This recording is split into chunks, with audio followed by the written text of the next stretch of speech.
It all started with a text message. "You know, I really like foxes." The message came from Mark, one of my best friends, whom I had known since before elementary school. This kind of message wasn't unusual for us.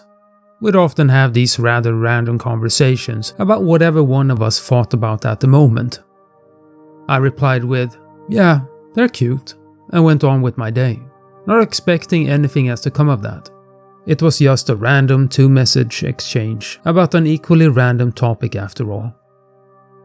A couple of days later, he sent me a picture of some white fox he had found online. "Look how adorable this guy is." The next day, he sent another one, and the day after that, I received 2. A week later, I was being bombarded nearly hourly with cute videos and images of foxes. Even though I really appreciated him wanting to share his newfound favorite animal with me, I eventually had to ask him to stop. It was getting annoying, and to be completely honest, almost a bit creepy. Luckily, Mark, while visibly disappointed at my lack of enthusiasm for vulpines, complied with my request. He never sent me any pictures of foxes after that, but only then I realized that this whole thing went deeper than just cute pictures he was sending to people. While it was gradual at first, I began to take note of his increasing tendency to bring up foxes and more unrelated conversations. At first he just made offhand remarks about them when we were talking about things like pets, repeatedly stating that foxes were like a strange fluffy combination of cats and dogs, always commenting how much he liked to pet one day. Then he started to give me random facts about foxes in the middle of any conversation, seemingly not caring that they weren't even tangentially related to what we were talking about. It was like he almost compulsively wanted to share everything there was to know about foxes with the world. After several months of this, he started to go on these long rants about fur farms and hunting, and how these things were absolutely disgusting, shameful blots of barbarism on modern civilization that needed to be eliminated as soon as possible. He had also begun to collect fox-related things. Everything from plush animals to books on mythology started to fill his room. I was getting really worried about Mark. Through a concerned friend working at the local bank, I had become aware that he was giving away considerable amounts of money to organizations like wildlife rescues or shelters for animals saved from the fur industry. These were of course great and honorable causes to support, but Mark began to struggle to support himself in day-to-day life because of his donations. Up until then, his apparent obsession with foxes, while sometimes annoying, had been harmless. But now it had begun to seriously affect his life, and I, as his best friend, needed to help him. So I confronted him one evening when we were watching a movie at my house. I talked to him for almost 2 hours, arguing about how he really needed to seek professional help, but he insisted that he just really liked foxes. I was desperate to help him. He was hurting himself. Mark stormed out of my house that evening, cursing and swearing, driving off into the night without saying goodbye. I went to bed with a crushing feeling of helplessness. The next day, I told myself over and over I'd visit him and talk about all of it. We had fought before. We would resolve this. To my surprise, I was greeted with a message from him on my phone the next morning. Words can't describe how relieved I felt when I read that he felt sorry for what had happened, and that after thinking about it for a while, he had realized that I was right. He promised to begin looking for a therapist as soon as possible. Things went upwards for a while. Mark dialed back his donations to a reasonable degree and only gave Fox trivia when it was appropriate. It seemed like he was on his way back to being the Mark I had known for most of my life. It was all going well. Until we decided to go to the cinema one day. The sun had already set when we were driving through a forest between towns, not worrying about all the things going on in life. It was going to be the first normal evening with him in a while. When we turned a corner, I suddenly saw a flash of something reddish on the right side of the road. I reflexively slammed the brake as to avoid what I perceived as an imminent collision with some creature that was about to walk into traffic. Mark and I were violently thrown forwards, but thanks to our seatbelts, nothing else happened beyond us being rather shaken for a minute or two. Only after I regained my breath, it came to my mind to look what caused me to perform this sudden maneuver.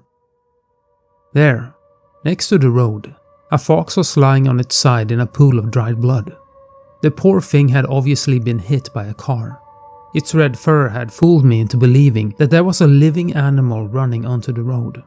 Mark had gone silent. He had seen it too. Feeling somewhat bitter, I continued driving. By the time we reached the theater, I had almost forgot about the whole thing.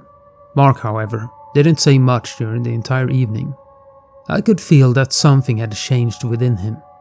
He became quiet after that day, only talking when he absolutely had to, and never answering messages unless they were very important. We met a couple of times, but he seemed lifeless and grey. He didn't laugh anymore. He only smiled weakly from time to time. "I'm just tired," he always replied when asked if he was feeling alright. He tried to hide it, but it was obvious to everyone that something was terribly wrong. To my frustration, nothing I did seemed to help. Not being able to make my friend feel better was pure torture, but it didn't prepare me for what would come next. Mark hadn't answered any calls or messages in 3 days. I was so excited when my phone rang with his name on the display. In my head, I was already picturing us hanging out together. But it was just his crying mother. Mark was dead. He had hanged himself. I am not going to talk about how I cried for weeks on end, how I cursed and screamed, and how I sunk into the deepest depths of depression for several months. I will not go into detail about how I felt betrayed and left alone by what he had done, or how I blame myself for not trying harder to help him. I will not describe all the anguish and pain, because I don't want to focus on grief. And to be completely honest, I really don't want to relive the memories of that terrible time. It was hard. No, near impossible for me to go on with my regular life. After all, an integral part of it was missing now. Yet, I somehow eventually managed to continue.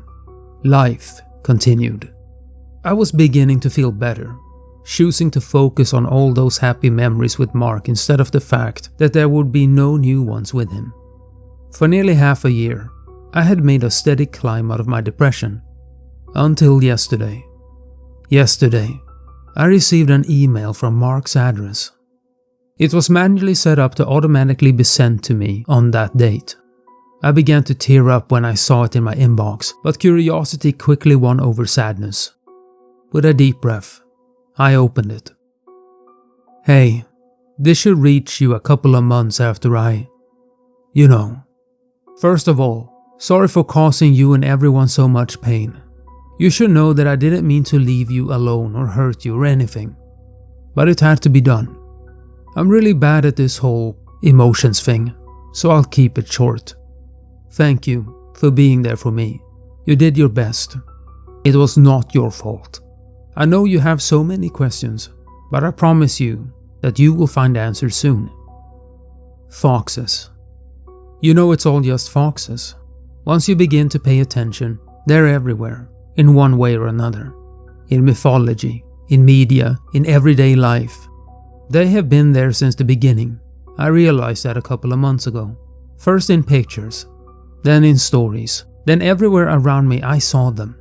They're not always there, of course. Sometimes it's just the idea that counts. A fox-shaped hole in your shirt, a fox-red spot on the wall, the golden eyes watching you in your dreams. They are the best creatures in this world, there's no doubt. But they are in danger. Human existence is directly opposed to the existence of foxes. I hope you understand that what I did was what was necessary. After all, I like foxes, and I think that more people should do so. Again, sorry for everything that happened. I wish you only the best. Goodbye, my friend. I was shocked. All the sadness and anger came back to me in an instant, hitting me like a truck. I fell back into that same depression from months earlier. How could this be all he had to say to me after just going like that? Just more insane rambling about foxes. Foxes. Why foxes? They are just some random animal. I couldn't stop thinking about it. That one sentence from his final message wouldn't stop echoing through my mind. Once you begin to pay attention, they're everywhere, in one way or another. And so, I began looking. Now that I'm sitting here, having seen so many pictures, read so many stories and made so many observations of the world around me, I realize that there's a certain something about foxes that's hard to put into words. They are everywhere. I can see it now. After all these sleepless nights collecting as much information as I could, I have to admit that maybe Mark was right. I am infinitely grateful that he planted the seed of this irrefutable truth in my head. Now, I will spread the word so that everyone can see it. I suppose it is now my duty to do what I'm doing. I like foxes. And I think you should too.